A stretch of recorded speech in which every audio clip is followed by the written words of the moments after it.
Na, o dabar čia kviečiame Kauno 3-ojo amžiaus universiteto rektorę, vyresnio amžiaus žmonių reikalų tarybos prie socialinės apsaugos ir darbo ministerijos narę, komunikacinės kompetencijos žinovę ir bendra autorę, nacionalinės 3-ojo amžiaus universiteto asociacijos tarybos narę profesorę daktarę Nijolę Petronėlę Večkienę. Labą dieną. Ir pranešimo tema vyresnio amžiaus žmonių mokymosi ir socialinio dalyvavimo galimybės Lietuvoje. Taigi, prašom. Labai dėkoju už galimybę čia dalyvauti, už galimybę išgirsti tiek daug tokių reikšmingų požiūrių ir už tą Norvegijos stebuklą, kurį išklausius reikia pakelti. Kažkas. Šitaip, ar ne? Mano balsas savo, mikrofonas savo. Atsiprašau. O, ačiū. Dabar jau geriau. Tai ačiū. Tai tiesiog mane kažkaip labai paveikė Norvegijos pavyzdys ir kad aš dabar klausiau švenčionių patirties, tai aš galvoju, kaip galima judėti link to stebuklo, jeigu yra bendradarbiaujama, tariamasi ir yra ryšiai. Ir kada mes turime truputį kitą situaciją, Kaune savivaldybė kaip vyriausybinė organizacija, kaip formalus darinys, ir mes, tarkim, 3-ojo amžiaus universitetas, kaip neformalus, kaip nevyriausybinė, nelabai bendradarbiaujam. Mūsų daug ir mes tarsi turim kiekvieną savo liniją ir tai labai jaučiasi. Tai aš, kai rengiau savo pranešimą ir rašiau labai daug visko, bet pradėti norėčiau, galvodama apie mus visus, formalius, neformalius, ministerijas ir skyrius ir 3-ojo amžiaus universitetą, apie tai, kad pirma tema, apie kurią aš jau padėjau skaidrę ir noriu kalbėti ir rašau savo kalbėjimo tikslą, kad noriu apžvelgti 3-ojo amžiaus universitetų paskirtį suprasti. Ne? Kas čia yra? Nes į šitus universitetus žmonės ateina savo norų ir jie turi galimybę pasirinkti tą sritį, tą kryptį, į kurią jie nori gilintis. Ir viskas kaip ir yra labai gerai. Tačiau, kada mes pagalvojam apie tą sąmoningą mokymąsi arba suvokimą, tai ko aš noriu mokytis, tai aš esu iš tos kartos, kur 50 metų mane mokė ir atsimena vyresni žmonės. Apie mokymąsi buvo namų darbų atlikimas. Tu gauni užduotį, tu ją atlieki, įvertina labai. Ta prasme, daugybę metų Lietuvoje mes gyvenom, visą tarybinį laikotarpį, mokymo kultūroje. Šiandien dienai pasaulis kalba apie paradigmų kaitą ir sako, kad reikia plėtoti mokymosi kultūrą. Tai savo universitete mes susidurėm su tokia tema, kad kaip suvokti, o tai ko aš noriu mokytis iš tiesų. Žmonės ateina pas mus į turizmo fakultetą, nes nori keliauti ir tai yra puiku. Ateina į teatro ir muzikos fakultetą, nes nori dalyvauti paskaitose, koncertuose ir tai irgi puiku. Tačiau tik dabar, pastarosius gal kokius 5-6 metus mes pradedam galvoti, o ko dar man reiktų mokytis, kad galėčiau šitam kintančiam pasaulį susivokti ir veikti. Va tas pamatymas pokyčio būtinybės. Nes be patirties analizės, be suvokimo, ką tu darai, ko tu išmokai, kas galėtų šiandien tikti, o ką reikia peržiūrėti. Ir tada, galvojant apie mokymo ir mokymosi susitikimą, reiktų galvoti apie, aš dėl to ir parašiau mokymosi organizacijos link, apie tai, apie ką kalba teoretikai, kurie sako, kad norim ir nenorim, mums tenka tapti besimokančiais visiems, nes pasaulis kinta. Prieš tai buvo tema apie kompiuterius, turim intelektą dirbtinį ar ne, kuris ateina, turim temą, kaip bus su bedarbystė ir kaip ten vieni galės dirbti, kiti negalės dirbti. Tai šitoj vietoj, galvodama apie mokymas, aš tiesiog tik norėčiau jūsų paklausti ir savęs paklausti, kadangi esu atsakinga už 3 amžiaus universiteto veiklą.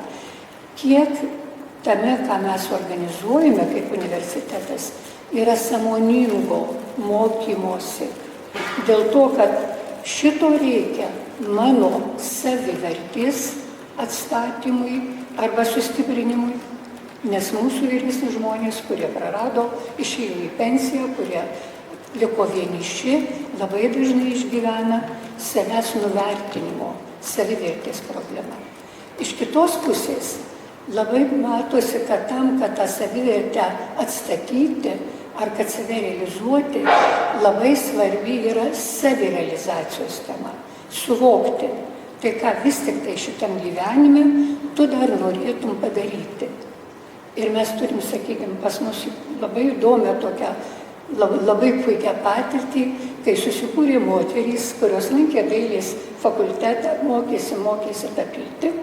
Tada fakulteto dekanė pasigimdė sūnelį, nebegalėjo tęsti savo nevyriausybinės neapmokamos veiklos. Tada moterys pačios susiorganizavo, įkūrė klubą tapytojų ir jūs pamatytumėte, kokias jos parodas organizuoja. Jos tapytojus. Kelios parodos ir jų šūkis buvo kažkaip tai, ar ne, laikas menui. Tai vat aš kalbu apie tą situaciją, kai mokymasis ir tada aktyvumas, susikūrimas veiklos ir dalyvavimas. Čia yra didžioji bėda mūsų vyresnės kartos. Todėl, kad formalias pozicijas prarandi, kur tau dabar čia susirasti tą erdvę, kurioje tu galėtum save išreikšti, save realizuoti. Kodėl taip nepaprasta save realizuoti ir surasti save mūsų kartos, ar ne mūsų kartai?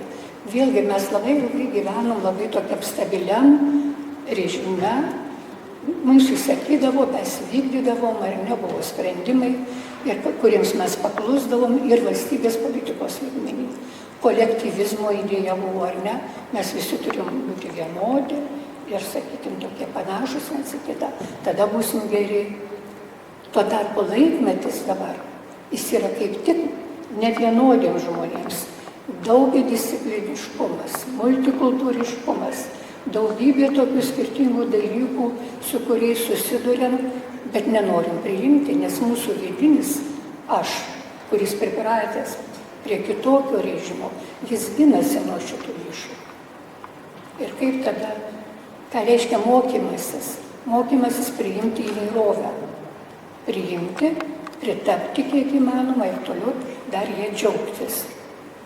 Taigi šitoje vietoje kaip konceptas, kaip strategija turbūt galėtų būti, kai aš sakau, ne taip paprasta, ne, tą mokymąsi pradėti.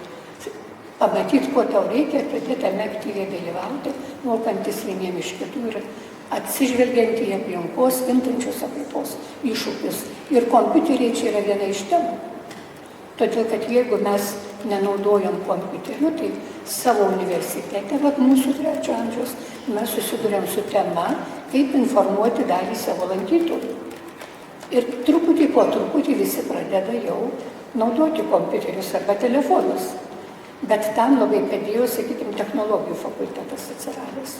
Prisijaukino žmonės tą telefoną ir kompiuterius ir dabar mes turime tokį kaip ir žingsnį į priekį.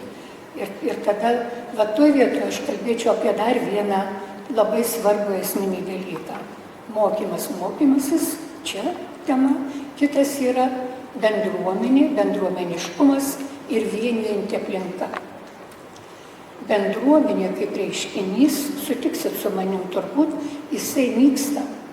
Todėl, kad bendruomeniškumas formavosi, gal netgi vadinkim agrokultūrinės epochos laikotarpiu, kur be talkos, be kitų pagalbos tu negalėjai padaryti savo darbą. Dabar mes turim labai daug galimybių individualiai dirbti savo darbą. Tai dėl to vakarų Europos mokslininkai, ne vienas, tarp jų ir Tomlinson, jie pasiūlė tokią teoriją – vienijančios aplinkos kūrimas. Bet tai yra jau tikslingas, sąmoningas darbas. Ir tai reiškia, kad mes mokomės tarsi išsaugoti bendruomenę ir man net pavydu buvo klausyti, kiek gražiai švenčio misija, ne kiek bendruomenė, kaip jos veikia. Dar likęs tas, ar ne, ta kultūra. O vietinė aplinka, jinai tiesiog tikslingai irgi reikalauja tam tikro planavimo, mokymosi, pasirengimo, kad suburti žmonės. Tai va šitoj vietoj aš norėčiau pasidžiaugti ir Kauno, ir visos Lietuvos 3 amžiaus universitetais. Nes vis tiek tas atėjimas mokytis ir tą, ką tu nori, kas tau patinka, jisai žmonės pažadina naujiem dalykam, pažadina išdrįsti. Ir mes turim virš 60 universitetų, turime tinklą universitetų ir labai gražiai bendradarbiaujame. Ir dabar žiūriu į kolegas, reiškia, ir galvoju, kad galėtų formalių organizacijų vadovai pasimokyti iš neformalių, nevyriausybinių organizacijų, nes jūs taipogi turi didžiulį tinklą. Ir tada tas ir gerai, ir nėra kartais paprasta, nes iškyla finansiniai klausimai. Kadangi finansavimo nėra, tada ten kažkaip savanorystė ir viena vertus plėtojam savanorišką kultūrą ir džiaugiamės ją. Ir jinai yra pagrindas to bendradarbiavimo ir kartu darimo darbų. Kita vertus, norėtųsi pagalbos finansinių tokių stipresnių pagrindų arba bent matymo ir pripažinimo.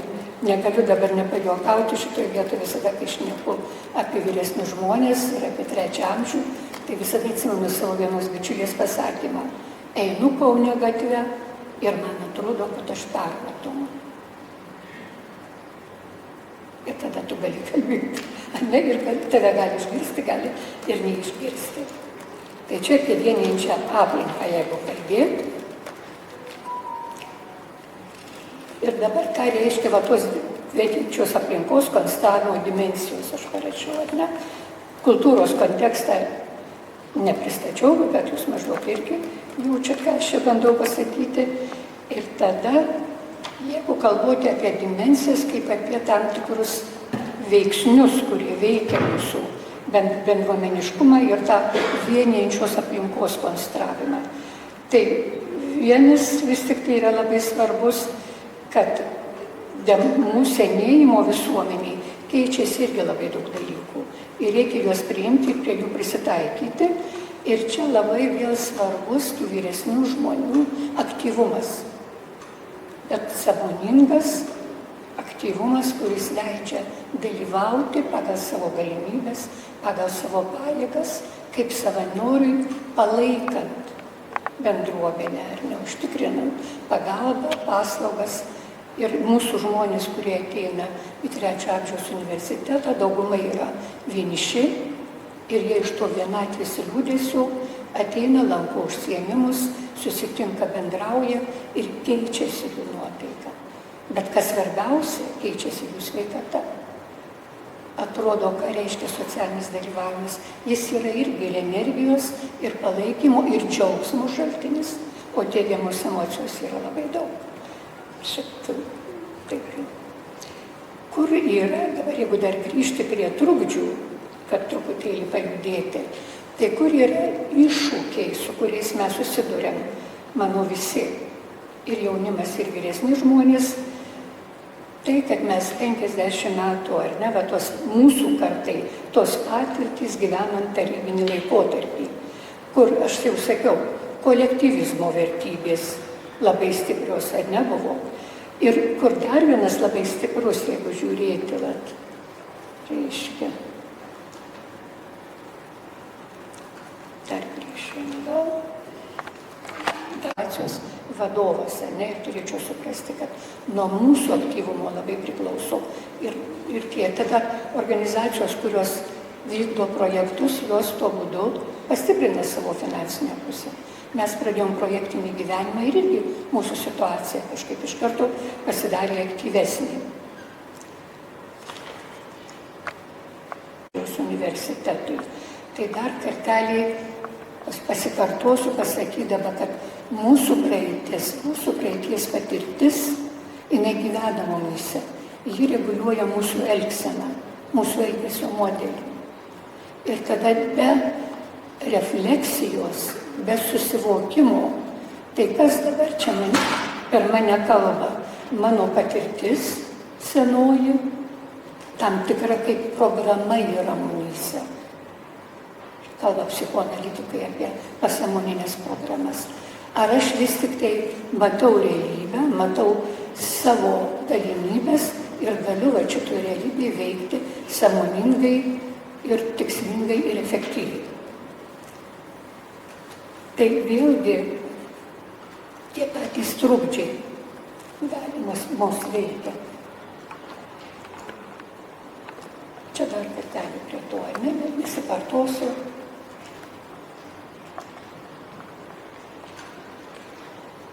Tada irgi momentas labai svarbus, tada globalizacija. Va šitoj vietoj, kas dar trukdo mums, ir ne tik vyresnėms, bet visiems žmonėms, man atrodo, trukdo priimti tokius efektyvius sprendimus ir spręsti tas problemas bendrom jėgom, kiek įmanoma savarankiškai, kiek įmanoma vienas kitą palaikant ir pastiprinant.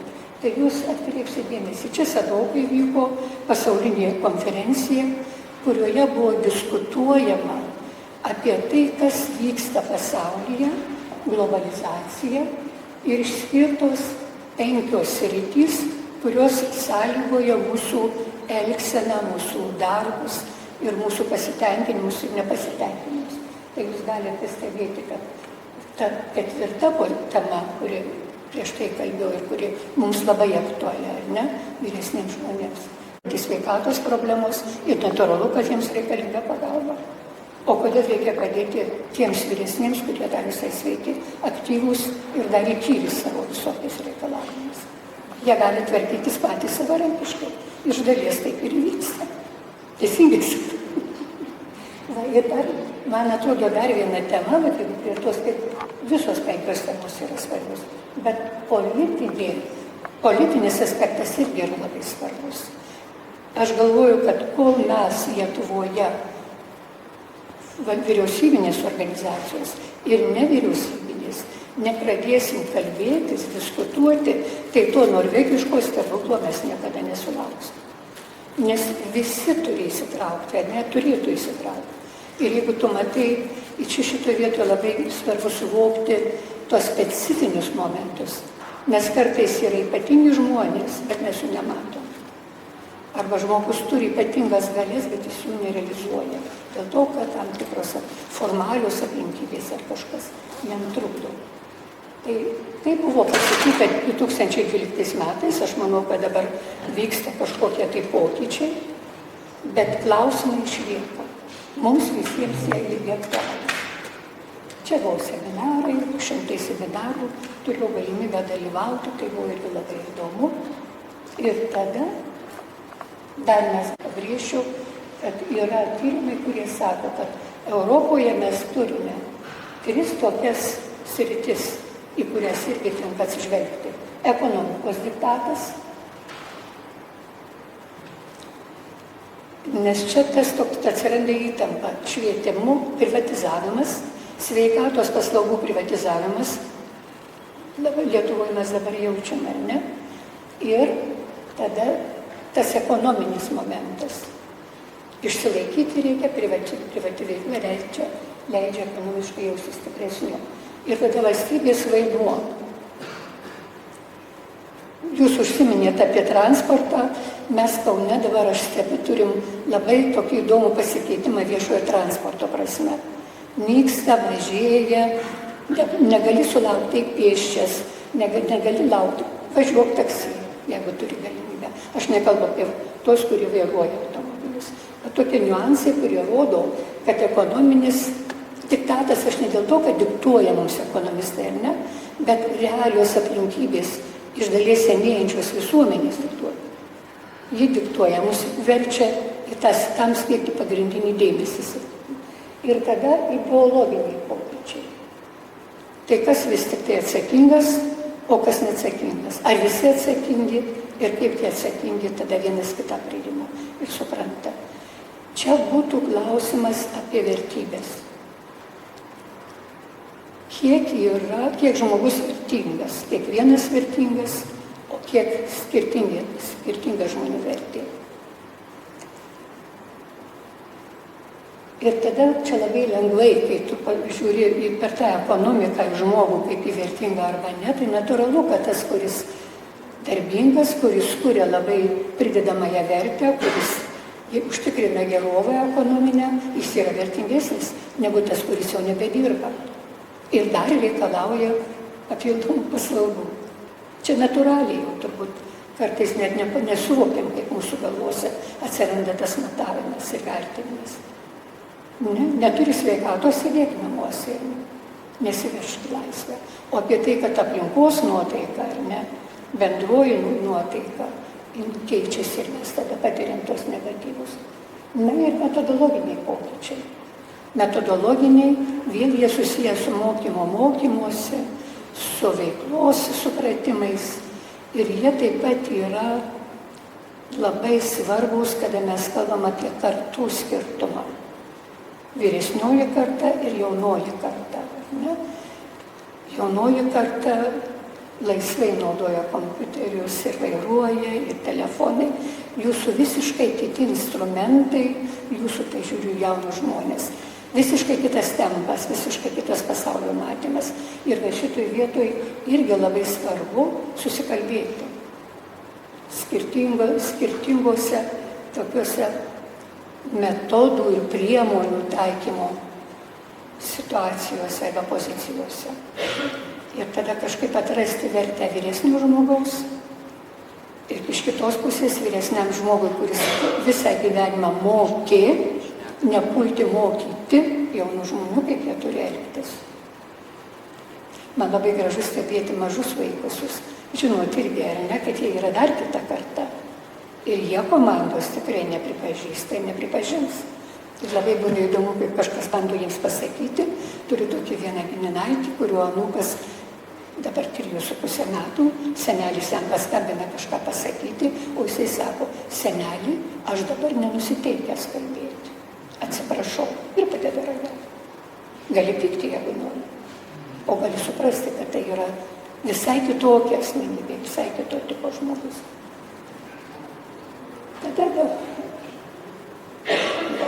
Ir tada aš kalbėjau apie kartas ir paskutinę eilutę, ar ne? Tai kartų dialogas. Svajonė, tikrovė ir vizija. Savo universitetą mes esam keletą kartų organizavę tokius renginius, kada prie VDU atvykiam, su studentais, seminarus, kada studentai sulaukia mūsų klausimų savo studijuojamo dalyko srity, pasiruošia pristatymus, organizuoja seminarą, mūsiškiai ateina, dalyvauja ir tada vyksta diskusija.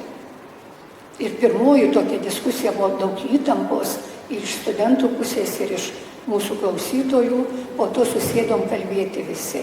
Ir vienas vaikinukas sako, kaip mes jūsų bijojom. Nes ateis viršininkai tokie griežti, atsakingi, reikalaujantis.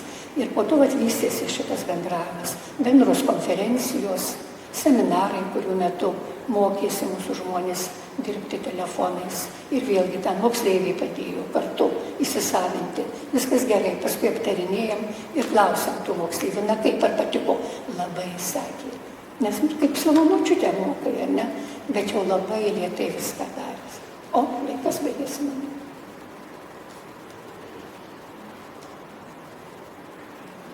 Klausimus. Tik tai prie klausimus sustočiau. Ar senėjantis žmogus gali būti komandos nariu? Ir va tada čia stabtelčiau prie raštingumo ir tada jau eisiu pabaigti. Nes ką reiškia raštingumas? Aš tik ką dabar kalbėjau apie jį. Gebėjimas susivokti šiandien tarp tų visų priemonių, tarp tos informacijos, tarp tų galimybių ir kažkaip tai ten įsirašyti, panaudoti tai, ką tu gebi ir mokytis to, ko tu dar neišmokai, ko tu dar negali. Ir tada galima, kad suvokti, kaip dėl to keičiasi tavo gyvenimo kokybė. Bet vienas paskutinis sakinys, ir čia norėčiau ir pabaigti, taip kaip klaustuką padėti, kad net išsilavinę žmonės nelabai aiškiai suvokia mokymosi visą gyvenimą, būtinybę ir vertybę. Tai baigsiu tuo, kad ir politikai, aš manau, turėtų mokytis visą gyvenimą. Ar ne?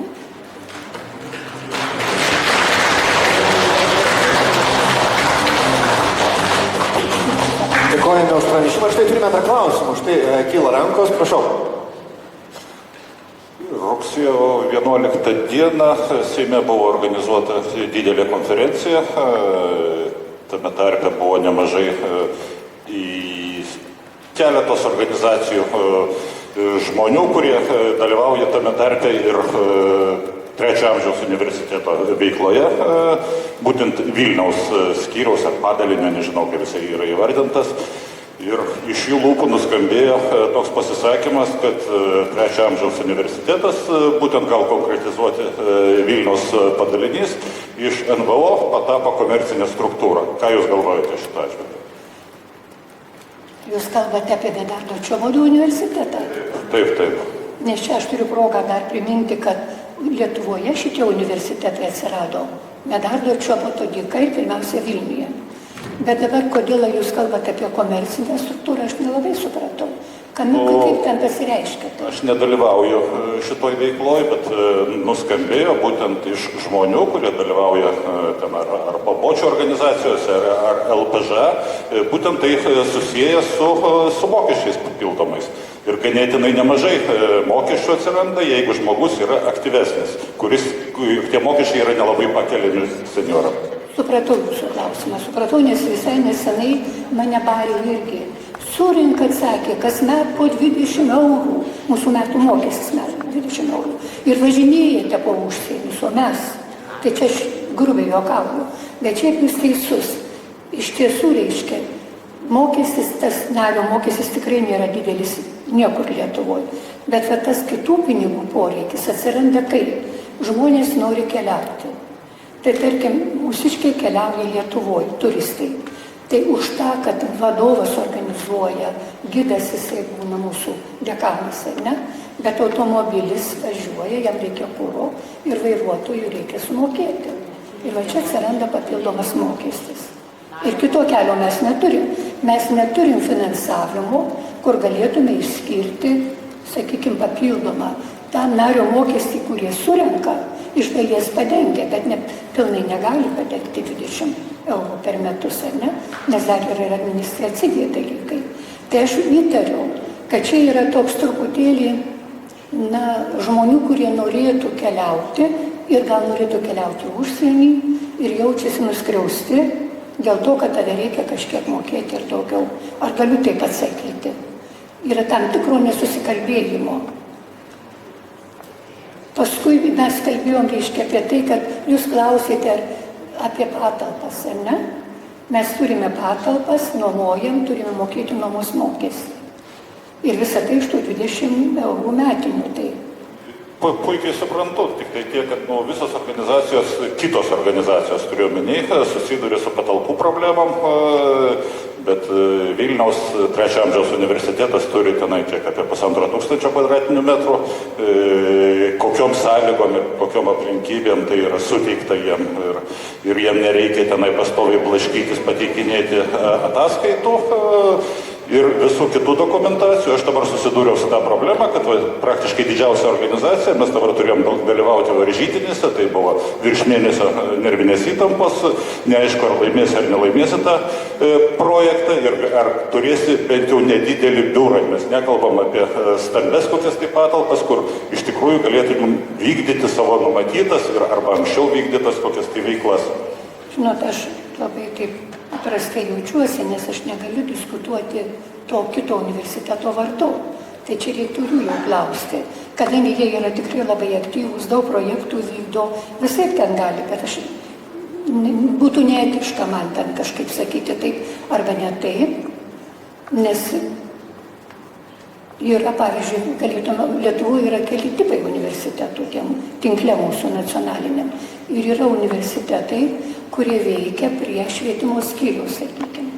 Ir jų finansavimo problemos sprendžiasi truputį lengviau. Taip, jie rengia projektus ir dar jie dalyvauja tam bendram darbe. Tai nereiškia, kad jiems išskiria pinigus, ar ne? Jiems sumoka už tam tikrą darbą, kurį jie atlieka. Tai aš galvoju, ką mes dabar kalbam, tai yra toks, truputį įtarumo, truputį neaiškumo ir galbūt dar tas vaizdas universiteto, kuris Vilniuje aktyvus, senai veikiantis, toks kyla kažkoks. Dėkoju. Dar turite klausimą papildymą? Aš tik tai noriu šiek tiek papildyti, noriu tą visą atsakymą, tokiu aspektu, kad šiuo metu, klausimas dėl finansavimo iš valstybės pusės užsiėmimų, tai yra neformalio švietimo programų, 8-16 valandų yra įspręstas. Jis yra išėjęs, ministro įsakymas yra išėjęs, daugelis gal nežino, ar žino, nežinau tos reikalus.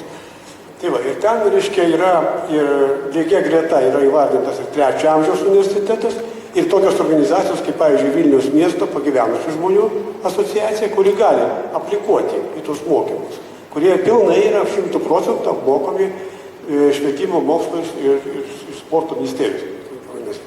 Tai va, tai čia klausimas to, tada klausimas sustiprėja. Ir ta pusė, ko klausė Kęstutis Makarevičius, kodėl tada šitoj šviesoj, to įstatymo, žiūrint, 3 amžiaus universitetas naudojasi tokia privilegija, jeigu visi greta yra pastatyti. Supratom, aš neteisėsiu kažką. Tai va toks dalykas yra, bet jūs žiūrėkit, aš dabar klausimas toks, būtų tada, ar jūs priklausot nacionaliniam tinklui? Pakartokite. Tai yra tokia nacionalinė asociacija, kuri vienyje keletą universitetų. Tai šitos patalpos, aš kiek supratau, yra skirtos ne vien Vilniui. Tai yra skirtos būtent tam nacionaliniam. Taip, kad jūs irgi turit, kaip čia sakyti, kaip vienas iš steigėjų, ar narių, irgi turit prie to, dalyvauja tame visame reikale. Tai toks pastebėjimas, mano, tik tai papildant klausimą Kęstučio Makarevičiaus. Dabar dėl komercijos, čia jau kalba štai apie ką, kad žmonės yra, mano irgi daug žmonių lanko jūsų universitetą iš mano organizacijos ir jie, nėra labai patenkinti, kad ten reikia, be to stojimo, to nario mokesčio, reikia ten mokėti po 40 eurų, sakykime, už kursus ten. Aš pilnai suprantu, kad už dyką niekas nedirbs. Ten anglų kalbos, pavyzdžiui, ten muzikos kokios, ten dramos, ten nežinau, kažkokie tai dalykai, kur papildomai reikia dar susimokėti. Tai galbūt tas klausimas, kuris čia buvo, tai būtent tas, kad kai kurie žmonės tiesiog ne dėl kelionių į užsienį, bet jie puikiai suvokia, kad nenuvažiuosi už dyką kelionę. Tai aš čia. Dėkoju. Prašau, be abejo. Labai norėčiau sureaguoti dar, bet šitoje vietoje man tiesiog norisi pasakyti vieną mintį ar vieną momentą, atkreipti jūsų dėmesį. Kada mes pradėjom diskutuoti apie paramą ir pajudėję yra dalykai Lietuvoje, labai taip stipriai pajudėję ir vienoj ministerijoje ir kitoj, ir tada atsirado švietimo ministerijos iniciatyva, ta idėja, kad mes turėtume parengti programą, ją patvirtinti ir pagal tą programą dirbti. Ir čia toks vėlgi yra, kodėl aš traukiau visas tas senas patirtis. Čia ir toks tam tikra prasme senasis mentalitetas. Todėl, kad į 3 amžiaus universitetus pas mus bent ateina žmonės ne iš to formalaus mokausi, išmokstu ir einu dirbti pagal reikalavimus, o einu pasirenku tai, kas man svarbu, man įdomu. Tai parengti programą tokią, kuri būtų vis atvira žmonių kintantiem poreikiam. Tai būtų tam tikras apribojimas. Nes dabar jie susirenka, mes gaunam užsakymus, ko jie norėtų kiekvienam fakultete ir mes esame, kaip ir lankstesni. Tai čia aš bandau pasakyti, kodėl lyg tai būtų galima programas ir nesutinkat. Aš tik labai atsiprašau, aš tik pasitikslinu, ar mes nepereinam į kažkokį labai tokį nišinį klausimą tiesioginės transliacijos eterį. Pasigavo 1/3. Mes tą galėsime aptarti turbūt neoficialioje aplinkoje ir jūs tikrai turbūt galėsite prieiti kažkokio atsakymo arba neprieiti. Taip kad dar kartelį dėkojame jums, ačiū už pristatymą. Labai ačiū už visus klausimus. Turėsim ką galvoti. Taip, tikrai turėsime ką pagalvoti. Ir žinote, aš klausau jūsų ir aš puikiai suprantu, aš esu iš kultūros sektoriaus. Tai ir žinote, yra vienas nacionalinis teatras. Jų kiekvienam mieste nėra nacionalinio teatro. Ir mes kai kuriais atvejais irgi jaučiamės panašiai. Bet žinote, ir spektaklyje pas Šekspyrą yra vienas Hamletas. Ir turbūt visiems mums aktoriams tiesiausias kelias susigadinti gyvenimą būtų svajoti, kad viename spektaklyje visi mes būsim Hamletai. Tada nepasiseka. Ir tada turbūt mums tiesiog reikia bandyti pakeisti požiūrį. Jūs sakėt, kad jūs jaudinatės, kai dalyvaujate ir nervuojatės, kai dalyvaujate varžytinėse ar konkurse. Bet juk tai yra tik tai dalyvavimas konkurse. Aš manau, kad mums reiktų išmokti visiems. Aš ir apie save lygiai tą patį kalbu. Aš čia eidamas jaudinuosi, bet stengiuosi kiekvieną kartą nuraminti tą jaudulį ir suprasti, kad tai yra tik tai dalis mūsų gyvenimo. Nereikia jaudintis. Todėl visiems mums ir linkiu kuo dažniau pažiūrėti į saulę, kuo dažniau pakvepuoti 10 kartų giliai, dažniau nusišypsoti vieni kitiems, nors tikrai nėra lengva. Ir visi mes galime rasti priežasčių pasakyti, kad labai labai sunku gyventi. Bet vis dėlto tie maži dalykai kartais gali pakeisti ir didelius dalykus. O ir visą tai keičiame čia ir dabar. Ačiū visiems labai. Dar kartelį. Ir paskutinis dalykas, aš tik noriu pasakyti, šiandien pirmadienis. Tiesa, dabar prasidėjo ypatinga savaitė vyresnio amžiaus žmonėms visoje Lietuvoje. Nacionalinė vyresnio amžiaus žmonių savaitė. 45 savivaldybėse vyksta renginiai. Kai kuriuose vietose iki spalio 4, kai kuriuose vietose iki spalio 7. Nepraleiskite progos. Internetu, laikraštė, kur berasit, visur pasidomėkite. Ši savaitė pilna įvairiausių veiklų. Dar kartą dėkojame Jums, iki pasimatymo.